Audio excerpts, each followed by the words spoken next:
大家好，开始今天的分享之前，希望你能给人间烟火点个订阅，我将会分享更多优质的内容。妈，你感觉怎么样？他微微转动眼眸，声若游丝的回应：小叔，告诉我实话，我是不是已经时日不多了？我心头一震，看来他已经察觉到了真相。就在半年前，医生宣告我妈罹患了直肠癌，且病情已进入晚期，康复的希望渺茫。自从我爸离世，我妈的精神状态就大不如前，智力水平甚至退化到了孩童时期。因此，我选择了善意的欺骗她，只告诉她得了个小病。我毅然卖掉了市区的房子，带着她四处游历。毕竟，乐观的心态有时真能创造医学上的奇迹。我既想让她在最后的时光里能过得快乐些，也在心底默默期盼着奇迹能够出现。妈，你说什么呢？别胡思乱想，快过年了，别说这些不吉利的。来，起床吧，今天咱们还要去祈福呢。我尽力保持镇定，试图转移他的注意力，然而他却突然打断我：小叔，于仲芳都跟我说了，医院已经不收我了，医生也叫我回家等时间。在他说出这句话的瞬间，我感受到他似乎恢复了往日的清明。这种变化让我悲喜交加，欣慰的是他神志清醒了，忧虑的是他一旦清醒，我就再也无法用谎言安慰他了。于仲芳是我大爷爷的女儿，我爸的表姐，我平时都称她为表姑。她是个有名的长舌妇，村里的大小事务都逃不过她的那张嘴。之前她被她儿子接到城里去住，但和儿媳妇相处不来，过年时又被送回了村里。昨天在大爷爷家聚会时，我进厨房帮忙，肯定是那时候于仲芳偷偷跟我妈嚼了舌根。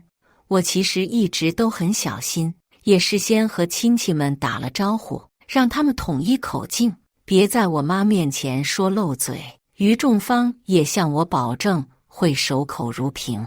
没想到我还是疏忽了，最担心的事情终究还是发生了。昨晚回来时，我就注意到我妈神情有些落寞，但她什么也没说，我也就没往深处想。现在看来，她应该是想了一晚上，才慢慢明白了于仲芳的话才是真相。我深吸一口气，努力让自己的声音听起来更自然些。妈，你别听他胡说八道，你看，这半年来你不是一直都好好的吗？就算是癌症，只要我们有信心，就一定能战胜它。我妈黯然地摇了摇头：小叔，我以前可能真的傻了，但你的付出我都看在眼里。孩子，让你为我操这么多心，真是对不起。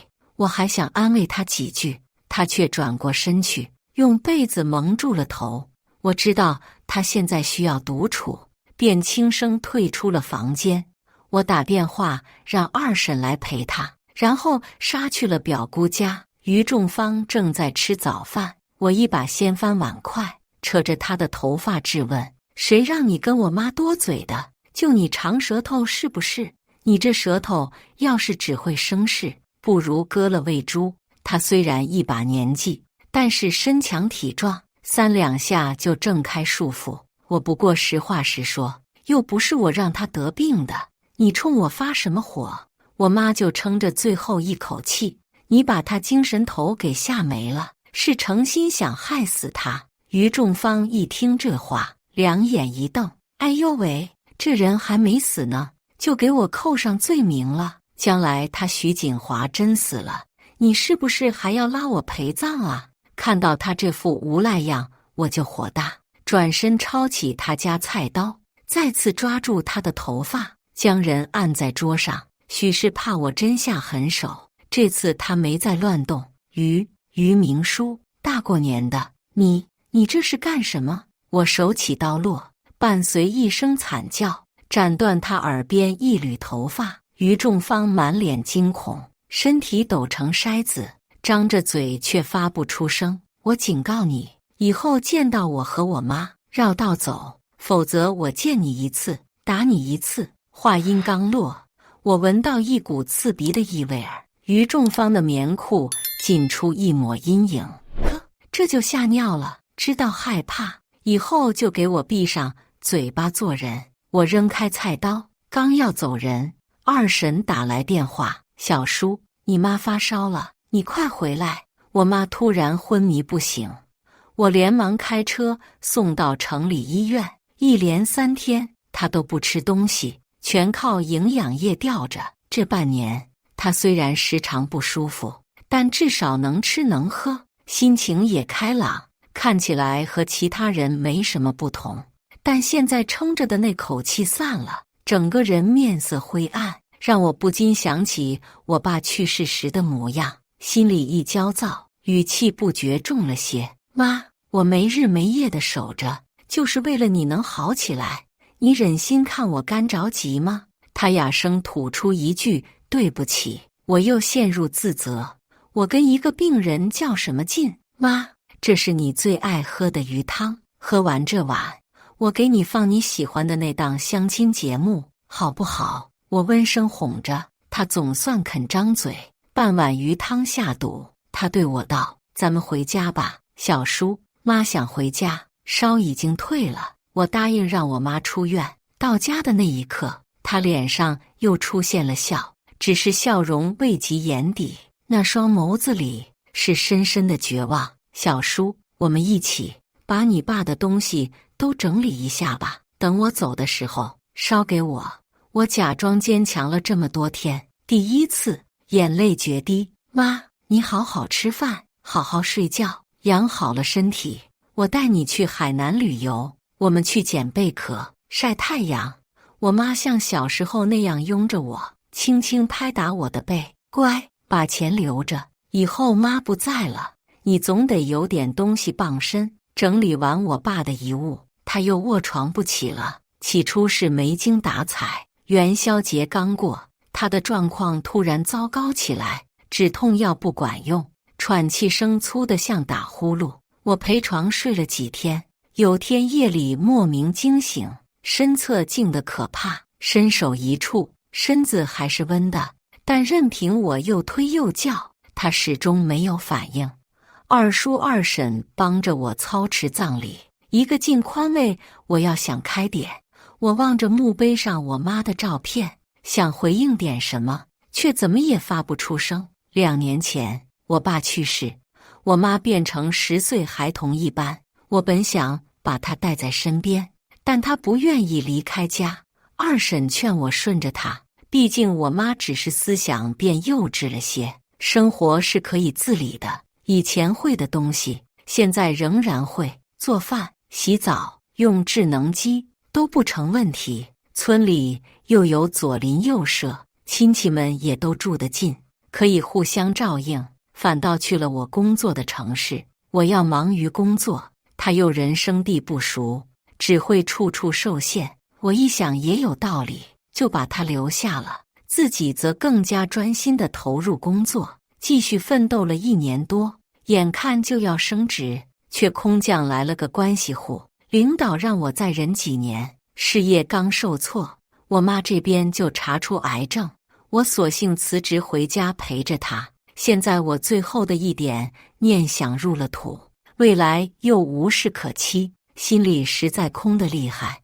我浑浑噩噩在家睡了几天，到了头七，我做了几道我妈喜欢的菜，带上我爸爱喝的酒，打算去镇上的公墓陪他们。车子停在村口，出去的路上经过一条巷子，刚到拐弯处，就听得人议论，做人哪还是得想开点，看看那个徐锦华，本来好好的，结果自己把自己吓死了。于仲方的尖嗓化成灰我都听得出来。他接着道，他家那个于明叔也是个疯丫头，大过年莫名其妙来我家闹一场，恐怕他们一家3口都有遗传病。他爸他妈死了，下一个就是他。他和村里那几个长舌妇议论了一阵，又道，不跟你们聊了，我还要去趟镇上，先去村口看看能不能搭个顺风车。刚一说完，他拐过弯来，和我打了个照面。小叔，你怎么在这儿？表姑，你要去镇上的话，我送你啊。不麻烦了。我露出一抹和善的笑。表姑，你刚才的话我都听见了，但是我妈都走了，和你计较也没用。我现在就是个无依无靠的孤女，以后还得仰仗你们这些亲戚多照应。我一面说，一面打量他的神色，果真放松下来。我继续道，以前的事咱们就谁都别提了，今后好好过日子，你说呢？于仲方眼神一亮，当即摆起长辈姿态。我就说嘛，你一个小姑娘，再硬气又能怎么样？行吧，那现在你先送我去趟镇上，我就大人不计小人过了。去小镇的路经过一个湖，常年有人贪玩下水而被淹死。我们一家三口阴阳两隔，不全然是他造成的。我妈的病不见得会出现奇迹，但落井下石之人也该受到惩罚。于仲方瞥见副驾上的饭盒，疑惑道：“这是什么？”给我爸妈带的饭菜，本来是打算去公墓陪他们的，但是现在我想亲自送去。他脸色一变，什么意思？我对着后视镜悠悠笑道：“表姑，一起吃顿便饭吧。”我锁上车窗，猛踩油门，直到车身缓缓沉下湖面，才满意地松开方向盘。于仲方脱下皮鞋敲打玻璃，发现无济于事后，又扑过来掐住我。车内又黑又闷，混沌中我好像看见了我爸。小叔，好好活下去。小叔快起床，太阳晒屁股了。我从头痛欲裂中醒来，我妈捧着碗蛋炒饭蹲在我床前。小叔，妈妈给你做了好吃的，吃完我们一起去看爸爸，好不好吗？他眼神清澈如孩童，行动却娴熟的和成人无异。印象里如此割裂的一幕发生在我爸刚去世不久。那会儿我连夜赶回来忙葬礼，而后又带我妈检查脑子，心累身累，一不留神发起烧，昏睡了一天一夜。所以我重生了，先不去看爸爸，先去医院。我拿过蛋炒饭，3、5口扒拉完，立刻下床换衣服。前是那辆车，是我辞职回老家后才买的2手车。现在我只能带我妈去镇上坐大巴。我带她去了省城，做了套全身体检，筛查各大癌症。万幸的是，除了轻微肠炎外，没有其他问题。我又带她去看中医，开了几副药调理肠胃。她瘪着嘴拽拽我的胳膊，药苦，妈妈不想吃药。我只好哄道：“你每喝1碗药，我就奖励你1条炸小黄鱼。”他皱眉若有所思，然后狡黠一笑。一盘，他在笑，我却红了眼。只要他健健康康，哪怕永远10岁也没关系，我照顾他一辈子。好，我每天都给你做好吃的。做完检查，我又带着他去了趟我工作的城市。既然努力是徒劳，不如早早退场。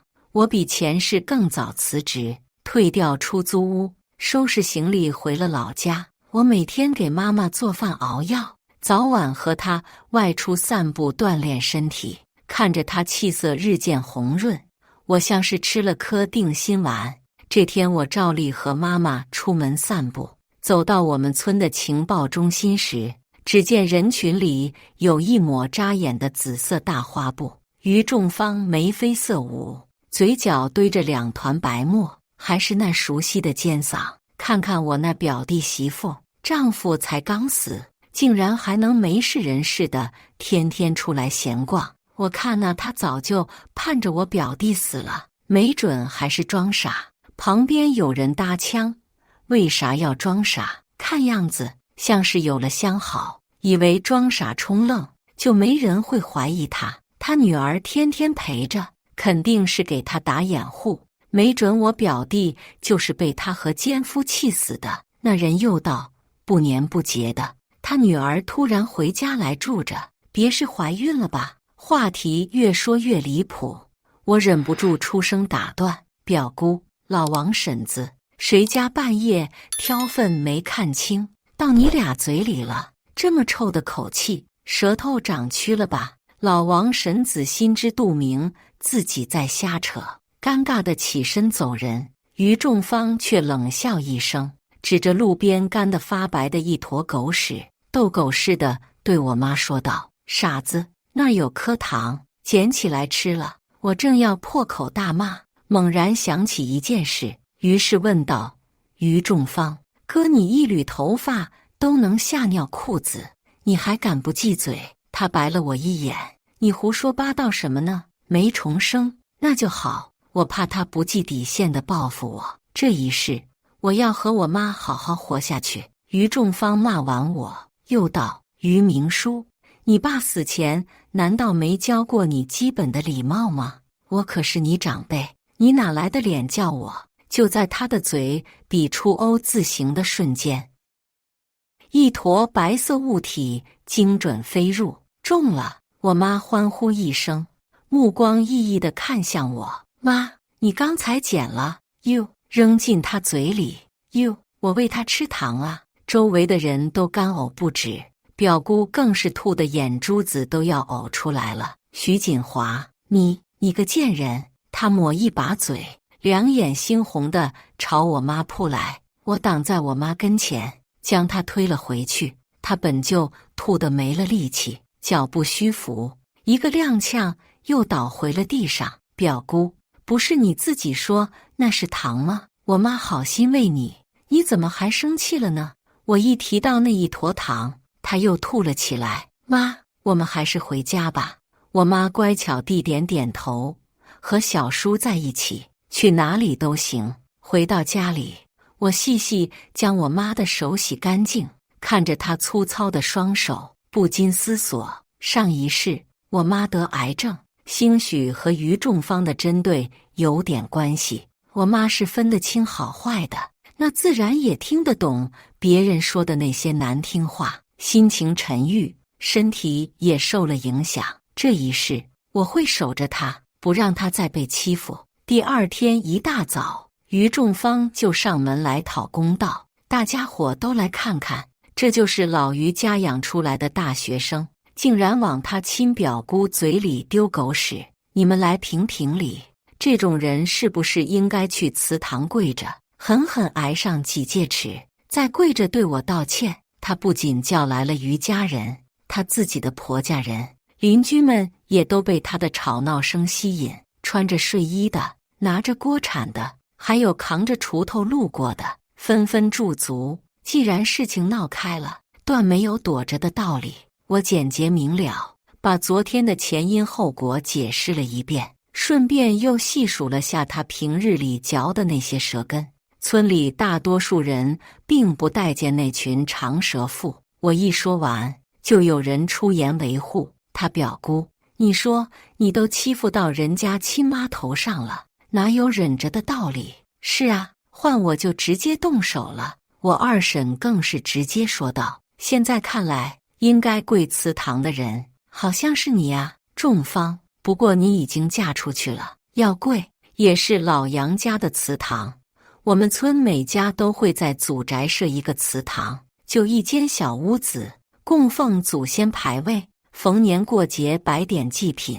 于家的祠堂设在大爷爷家里，现在里头多了我爸的牌位。想到这个，我心里就一阵酸楚。表姑，你就是瞧我们家顶梁柱没了，所以也不顾及亲戚情面了。那么今天不如当着大家伙的面做个了断。众人纷纷投来疑惑的目光，我不慌不忙，继续说道：“从今往后，我就是我们家的顶梁柱，你们有什么事都冲我来，别去打扰我妈。而我于明书现在代表我们这个小家，要和表姑于仲方断绝往来，从此就当没有这个亲戚。”我又扭头扫视各个亲戚一圈，各位长辈，我刚才的话仅仅是针对于仲方，只要你们不嫌弃我们孤儿寡母，咱们以后还和以前一样。戴爷爷脸色僵硬，恶狠狠瞪了于仲方一眼。丢人现眼的东西！于仲方脸上写满不服气。爸，你怎么还帮着他一个外人？我亲爹都不管我了，这是造的哪辈子的孽哟！他拍拍大腿，顿时戏精上身，往地上一坐，抑扬顿挫地嚎了起来。我见招拆招，掏出手机点开直播，家人们都来看看杨柳村于大戏精给大家免费表演节目了。于仲方见状，哭声没了，眼泪也不流了，两腿一缩，从地上蹦了起来。你瞎拍什么？小心我告你！我冷笑道。你还懂法呀？那你倒是说说，你造谣，我妈气死我爸，应该判多少年？他拍拍屁股，不来往就不来往，谁稀罕？老娘又不缺你这个亲戚，去，挑你的大粪去！看什么看？他边说边驱赶起刚才费力招呼来的观众。戴爷爷长叹一声，无奈地摇摇头，由孙子搀扶着起身离开，也算是因祸得福。经此一闹，我们娘俩的日子清静了许多。有时路过情报中心，那群情报小组成员也都纷纷避开视线，闭嘴不言。等我走过，才又继续传递秘密。他们背后议论些什么，我管不了，只要别叫我听见，我就当他们不存在。受到那天直播于仲方唱大戏的启发，我打算做一个短视频号，要是挣到钱，就带我妈去最好的医院治疗大脑。我妈手艺不错，我试着拍了几个做菜的视频，但是美食赛道的博主们各有特色，这样平平无奇的家常菜没有掀起任何水花赴陶。思考了几天，我觉得应该赋予这些视频一定的故事性。我严肃认真地询问我妈：妈，你愿意把我们的故事讲给网上的人听吗？他们听了之后呢，就会关注我们，关注的人越多，我们就可以挣到越多的钱。有了钱，我可以带你去看医生。然后我本想一点一点给他解释清楚做账号是怎么一回事，可是话说到一半却有些不忍心。他现在虽然知道爸爸已经去世，但情绪并没有成年人那样丰富，每天都活得很乐观。医生说这是身体的一种自我保护，他要是恢复了，没准会陷在悲伤里出不来。正当我要放弃时，他却点点头。妈妈愿意按小叔说的做，有了钱，小叔就不用这么辛苦了。我眼眶微湿，不辛苦。说完，我收起了手机支架。我不知道的是，我妈却偷偷把我的话记了下来。一个稀松平常的下午，她突然尖叫着朝我跑来：小叔，我挣到钱了！我接过手机一看，她竟然自己开通了账号，还上传了视频。他把镜头正对自己，讲述了爸爸去世，表姑欺负他，我为他出头的事。粉丝数已经超过了10万，还在不断上涨。你说有人关注就有钱，昨天都没有这么多人，今天好多人来看我。小叔，这些红点点是不是可以换钱？妈妈是不是挣到钱了？他手舞足蹈，又抱了抱我，笑得合不拢嘴。我看着他这样，眼眶一酸，险些哭出声来。我们很快就接到了广告，再加上直播和卖货的收入，银行卡里的余额日渐丰厚。但带他去看医生恢复意识的事，我却一拖再拖。我用自己工作的积蓄买下一辆2手车，时常带他自驾游。他在手机镜头前笑容灿烂，比着各种搞怪的姿势。我愈发觉得这样一直开心下去，要好过恢复意识。成年人的世界并没有那么快乐。转眼1年多过去，到了上一世他查出肠癌的时间节点，但这次他的体检报告显示一切正常，肠胃问题也调理好了。我不必再用善意的谎言遮掩，不必担惊受怕，不必和他分开。小叔，医生不是说我好好的吗？你怎么哭起来了？乖，不哭不哭，妈会心疼。他轻轻拍我的背。前世他出院那天也是这么安抚我的。我紧紧抱住他，妈，我爱你。他乐呵呵道，突然说这个，怪不好意思的。嘿嘿，人生轨迹一旦发生变动，往往牵一发而动全身。二婶突然来到我家，你还不知道吧？于仲方查出胃癌，到处求人借钱呢。我刚从老杨家探望回来，眼圈黑得跟鬼似的，以前那精神头是一点都没了。我不是个慈悲的人，听到这个消息只觉得痛快。他身体不是一向挺健康的吗？怎么突然就得了这么严重的病？二婶瘪嘴，眼神嫌恶。自从那次你拍他撒泼打滚的视频，他可能是觉得丢人，跟吃了火药似的，见谁都要呛两句。老话说得好，郁闷伤肝，火大伤胃，一不小心就把自己做成了癌症。或许这就叫恶有恶报吧。说着，他又叹了口气。我呢，看在亲戚的份上，给他买了点补品，又额外给了1000块钱。至于他要借钱治病，说实话，我是不愿意借的。谁的钱也不是大风刮来的，他这情况，只怕是有去无回。再说句不好听的，是借到钱了，也不见得能治好。在我看来，与其折腾一场，既花钱又受罪，还要背负人情债，不如拿出前半辈子的积蓄，痛痛快快活上几天。往事历历在目，前世的我何尝不是这样想的？可就连最后陪伴我妈的时光，也被于仲方几句话给打乱。现在事情到了他自己身上，不知道他还能不能拿出前世那种无所谓的态度来乐观面对。只有自己病过一次，才知道病人的心态有多么脆弱。或许这就叫报应。没过2天，我就在朋友圈刷到了杨家人转发的捐款链接。我一律略过，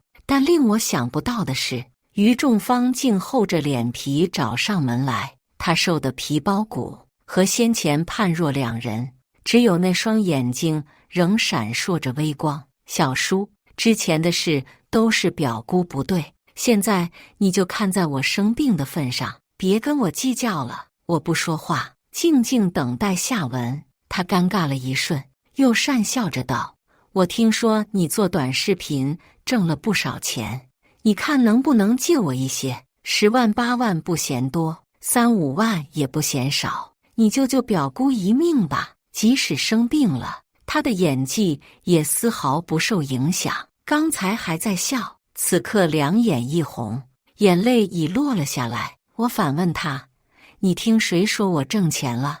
你们情报小组的成员。他眼神质疑，仿佛对我的财务状况了如指掌。这，你都开上新车了，还没挣钱？小叔，以前的事咱们就一笔勾销吧。现在我都这样了，你就当可怜可怜我，成不？他倒挺会算账的，轻飘飘几句话，就想把过去不愉快都抹掉，想得美。不成，我说过不和你来往，那就是再也不来往。就是大爷爷来求我也没用。如果今天得病的是我妈，你会慷慨无私的把钱借给我吗？你会因为她生病就可怜她吗？恐怕你只会让她回家等死吧。他立马驳斥，这都是没有发生的事，你怎么能给我乱扣罪名呢？话音刚落，他似乎有些后悔，又平缓下语气，小叔，表姑家是真没钱了才来求你，你行行好，救我一命吧。我仍是无动于衷，没钱治就等死呗。于仲方的儿子杨成风当即就炸了，于明书，你怎么说话的？你就是不借钱，你也不该说的这么难听吧。他叫我妈傻子的时候就不难听了。你妈就是傻子，你们全家都是傻子，活该你死了爹。我眼神冰冷，微微一眯，瞟向他的瞬间，他抖了一下。别以为这么看着我，我就会怕你。快了，你也快没妈了，我们彼此。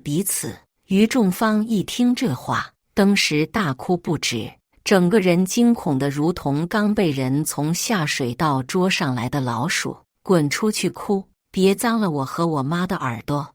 我抬起扫把将这一家子赶走，又用酒精喷洒消毒。这一世我妈健健康康的，可别沾染了这些人的晦气。于仲方到处借钱的事，在村里闹得沸沸扬扬，大多数人都不愿意借，甚至还有人拿他当初说我的话堵他。